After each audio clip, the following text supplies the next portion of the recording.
Bob l'éponge avait échoué à son examen de conduite tellement de fois qu'il a finalement décidé de dépenser une fortune pour une super voiture intelligente. Mais quand il est monté dedans, il a réalisé qu'il n'y avait même pas de volant. Heureusement, la voiture avait un système d'intelligence artificielle avancé.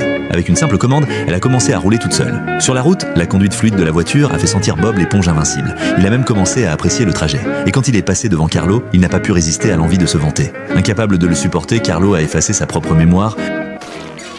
C'est quoi un Bob l'éponge? Pendant ce temps, Bob l'éponge saluait toujours joyeusement Madame Puff, ce qui l'effraya à moitié. Elle paniqua et essaya de s'enfuir. Mais son bateau fut écrasé par un compacteur, aplati en quelque chose qui ressemblait à une serviette hygiénique. Pour la première fois, Bob l'éponge ressentit l'excitation de conduire, et il n'aurait pas pu être plus heureux. Mais cette nuit-là, une forte pluie commença à tomber. La supercar se mit à klaxonner sans arrêt, attirant l'attention de Bob l'éponge.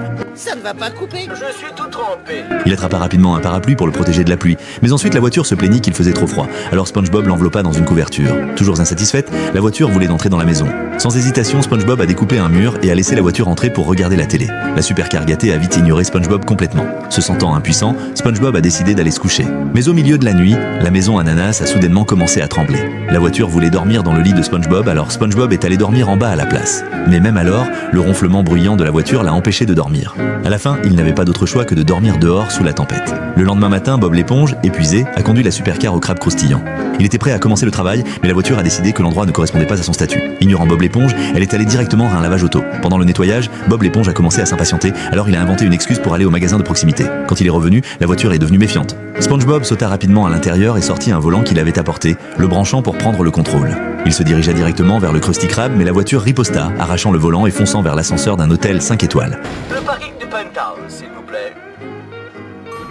Merci. Prétendant que le toit convenait mieux à son identité. Pendant que la voiture était distraite, SpongeBob l'a dirigée hors du toit, atterrissant parfaitement devant le Krusty Krab. Mais la supercar résistait toujours.